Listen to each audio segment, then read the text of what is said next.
देखी जा भैया, एगो गाना रउआ सबके बीच में लेके आइल बानी।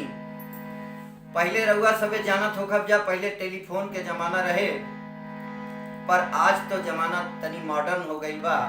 Facebook, WhatsApp, Insta, video calling आ मोबाइल फोन आ गईल बा।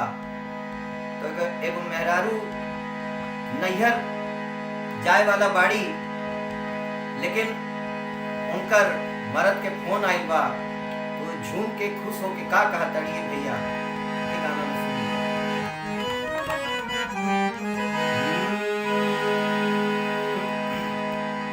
कि रहनी जाए के न जाई बनाई हरावा, रहनी जाए के न जाई बनाई हरावा, आज टेलीफोन आई ना।